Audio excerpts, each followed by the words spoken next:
Hey everyone, and welcome back to the next episode of Jurassic World Evolution, and with our hyper detailed sandbox. It's episode number 2 of this Grand Canyon Park, and in today's episode we are going to see the first dinosaurs. But before we do so, we are building the actually very necessary backstage area. And I say necessary not only because it belongs into a big park that is like, you know, having hyper detail and stuff like that.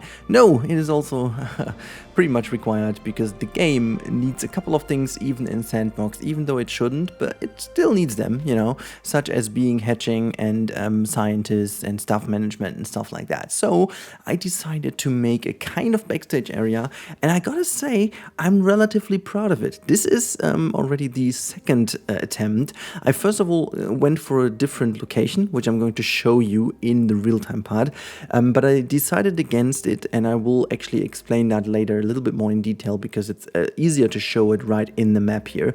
And I have a couple of complaints about this otherwise pretty awesome map, which mainly belongs to the habitat we are building, or the enclosure we are building at the end. But other than that, let's quickly talk about this backstage area. So my idea was to have the main operation buildings in here. I wanted to do 2 hatcheries, one of the Jurassic World and the other Jurassic Park style, just making sure that you have both there. And then I figured, and I totally forgot about that, simply because it's new, and even though I placed already millions of them, I totally forgot about the lagoon and the aviary. And for whatever weird reason, you know, I've got over 20 hours in this game, but my weird brain told me that both have the same diameter, but it just turned out they haven't. So it was actually quite a struggle to find the perfect positioning for both, because I wanted to have the aviary and the lagoon in here, including a hatchery, obviously, to have everything in this backstage area, from, you know, the burps, the flying reptiles, the marine reptiles, and also obviously the dinosaurs being available in the normal hatcheries, so that we have everything in one place and make that like a very dangerous backstage area, potentially the most dangerous backstage area ever. I wonder if, you know, if we have a great recreation area in your staff room, if you still would feel relaxed, you know, in the middle of this area where like potentially everything that kind of lives and breathes that is not a human can kill you. So I'm not really sure how that would be to live here and especially work here, but you know, you decided. And if you see the salaries of our scientists, you kind of get the money for it, you know, for your survival. I don't know, maybe that's what's keeping them here. In general, I don't know if that's the best idea. Speaking of that, on a funny note, obviously, I'm very happy with how that turned out. But speaking of the danger of this area, this connection I make over here potentially is a little bit too unsecure. So I may want to go in here and investigate a bit more if I can make that like a double airlock or something. In fact, the more I think about it, there are a couple of little things I really would love to see in the game. Frontier made already the first step by giving us the chance to have the tours cross the pathway. So I wonder if it wouldn't be possible to just have a fence that crosses the pathway as well and just opens like a guest gate. I mean, you know, practically you wouldn't need them to go in there if there are dinosaurs, but just as the idea to have like a secure area that is separated by the gate, which also, by the way, would give us the chance to build a better Jurassic World T-Rex habitat, to have that like double security. That would be massive, and I'm really tempted to say that this would be one of the coolest additions to make this all a tiny bit more connected. But yeah, so this is what we have here. But you can see now the next minutes will be focused on bringing in actually some detail, and I want to use the situation. Now we are 4 minutes into this episode, so I assume everyone who's listening now is either a pretty good skipper who just skipped to this point. So if so, hello, thank you for skipping forward. And for those who listen to me, a big thanks to all of you. I really do appreciate all the support recently. We've smashed the 60,000 subscribers. We are way going towards the 61,000 now. And also the views and the appreciation and the comments of the videos have been amazing. And I really, really did not expect that whatsoever. Simply because Jurassic World 1 wasn't really a big thing on my channel, truth to be told. I think it mainly went back to the fact that, you know, creativity-wise, it was way more limited than this one, and also, you know, pretty much everyone did the same. And this time I decided to do something else, which will actually stay the pattern of what I'm doing. So don't expect me to do kind of normal Let's Plays or tests of whatever. I really want to try to tackle the game from a different point, and I would love to hear your opinion on that in the comments down below. As you know, that helps the video mostly. If you do interact, give it a like, give it a dislike if you don't like it. I mean, totally fair. But give me some comments what you would love me to do in this game. What kind of sandbox idea do you have in mind which you can't do for whatever reason, or you don't want to do, or you think you don't want to tackle because whatever, you have other ideas. Let me know in the comments down below what you would love me to do in this game. I have still a pretty long list of ideas that I want to create and realize in this thing. Some of which are pretty funny, some of which are really cool, like very much, you know, down to what this game offers. And some others are like somewhere in between, like a little bit, you know, out of the box, but then again, still playing with what the game offers. So these things are really important to me. If you could really go down there, give me your ideas, and yeah, also obviously, as always, if you if you want to have some infos, tutorials, whatnot, always put in the comments down below so I can gather this together. And I want to see that many people want the same. Then you know, I can sit down and make this. This is how it goes. But all in all, I want to say and use this because now the game is out for you guys for over 24 hours, which is great. And today's hump day. It's a special day. You know, I'm a camel, and hump day obviously is the best day. I really would love to talk real quick about some very positive things that didn't make it really into my review, because the review is more a place in which you talk about the hard facts rather than soft facts. And I want to give you my very personal feelings about the preview time.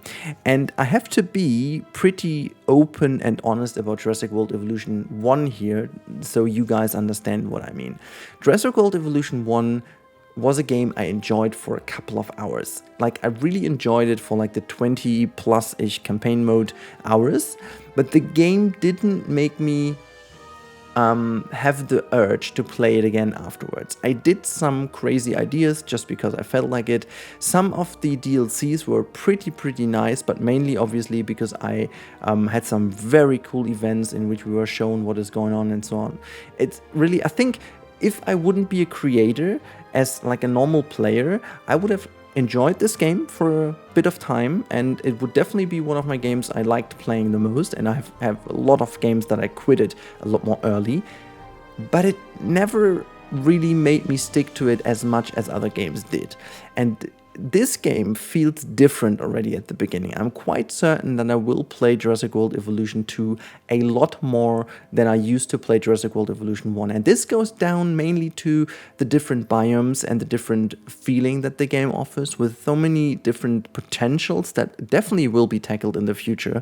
So it's not like that black box as Jurassic World Evolution 1 potentially was. You really can see kind of a little schedule which might be coming into place at some point. So I'm really happy with my personal experience so far in Jurassic World Evolution 2, simply because the game offers a lot more interesting bits and nits and, you know, stuff that I can discover over time. So I really hope you guys can have the same experience that I have, and you guys know that I'm a lot more the creative player, which honestly, the amount of decoration pieces makes me feel pain when I only think about it.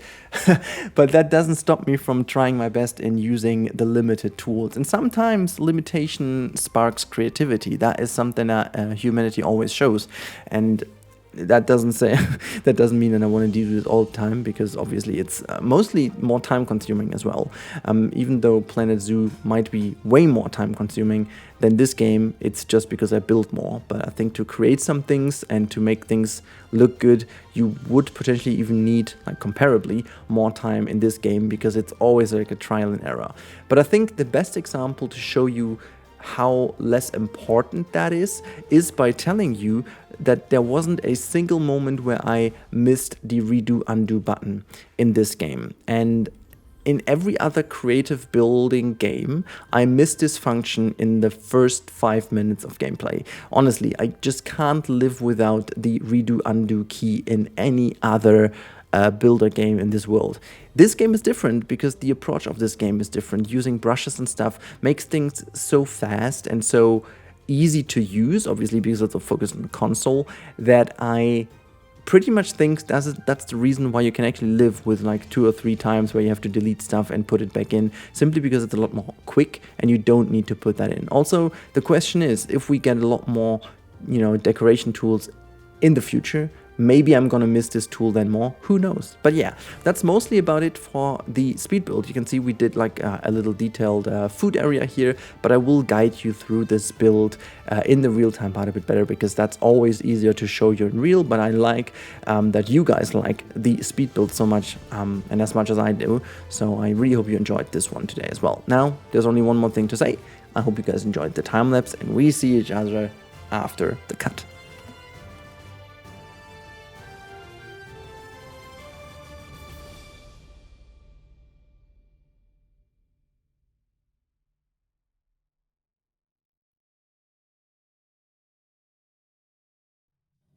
Alright, so here we go in the real-time part, and funny enough, I found out that you can use the Xbox controller again to do some flyovers. This is also what I used, by the way, for the cinematic video yesterday, but it actually is really helpful to check in some areas without the annoying mouse movement all the time. So this over here, and let's pretend we are a guest, shall we?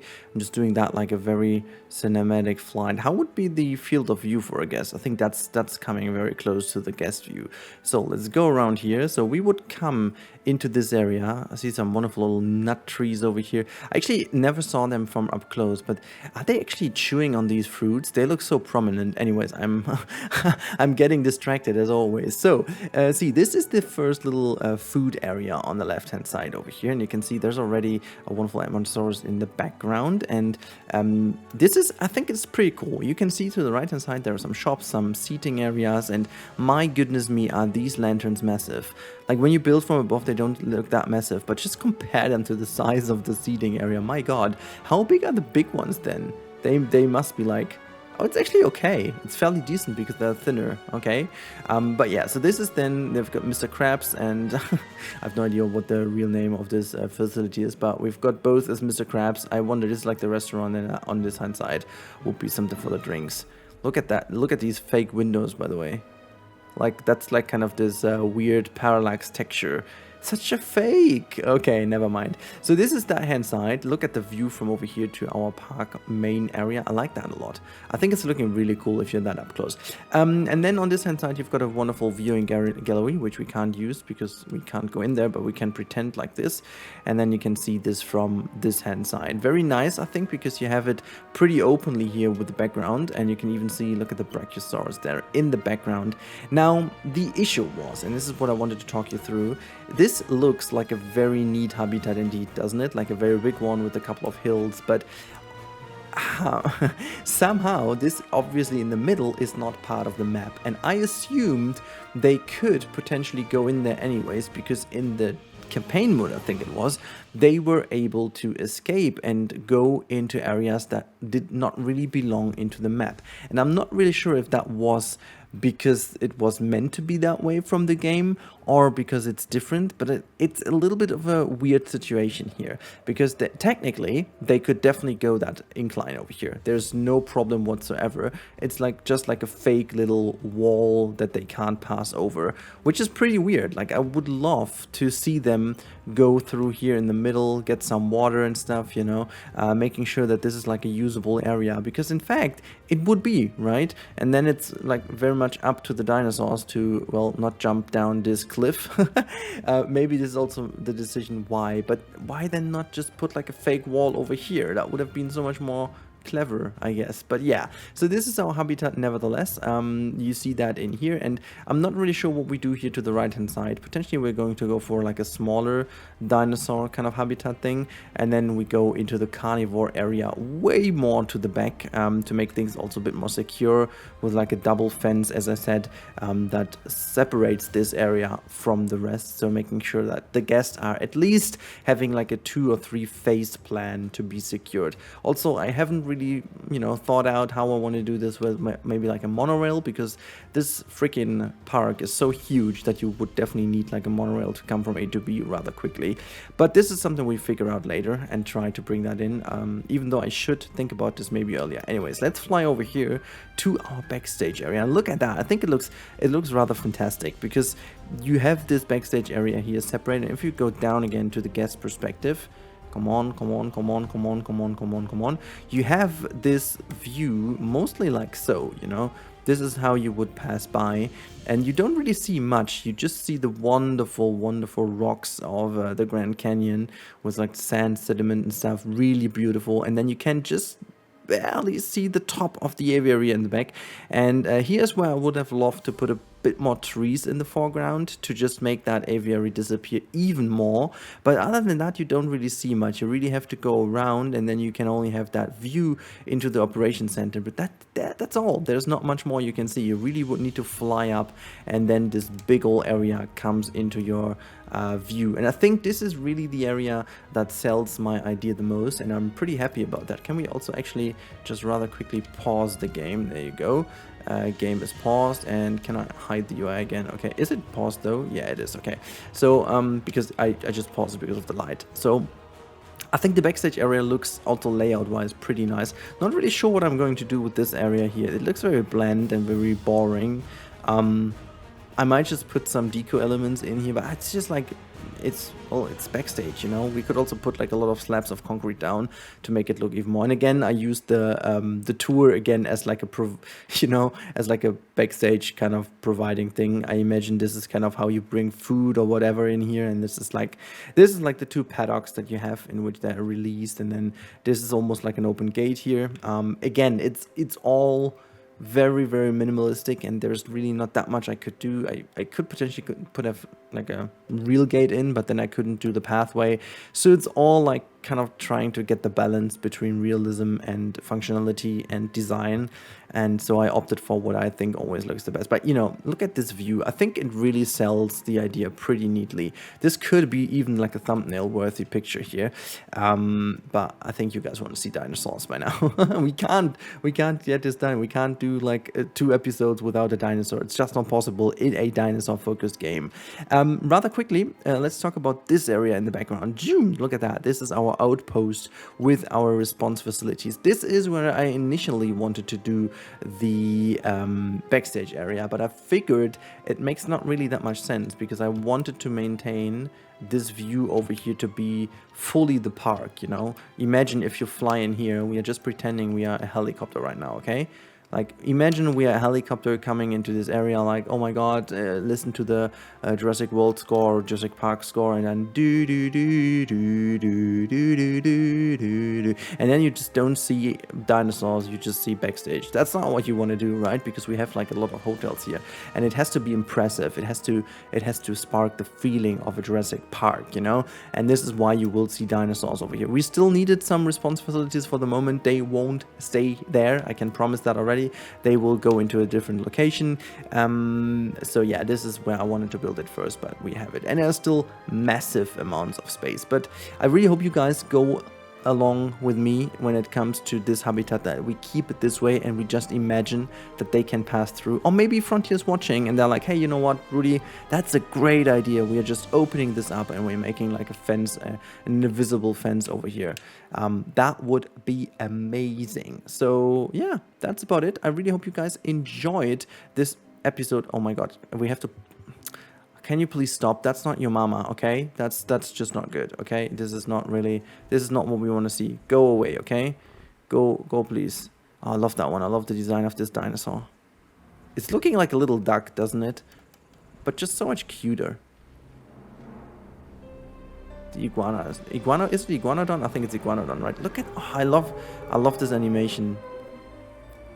It just adds so much that they have that much to... I mean, after eating from mama, you definitely need to clean off your mouth, but still, iguanodon is... And I love the skin. I love all these desert skin. I mean, obviously we needed to put them in because that is what we are now, where we are now. We needed the desert skin, obviously, to be. Look at that. Make a little rest, make a little sleepy sleep. Oh gosh, I love it. Okay, I should stop because otherwise I'm just like staying here forever and that's not what I wanted to do. I hope you guys enjoyed today's episode as much as I did. I certainly did enjoy it quite a lot and I do enjoy building a zoo. We will go on with this project for all the time until it's really filled to the very end. I'm really looking forward to that. And again, I need your ideas down below in the comments. I hope you guys enjoyed it. Stay safe everyone. Have a great week. Enjoy the game finally yourself. And I talk to you in the next one. Goodbye.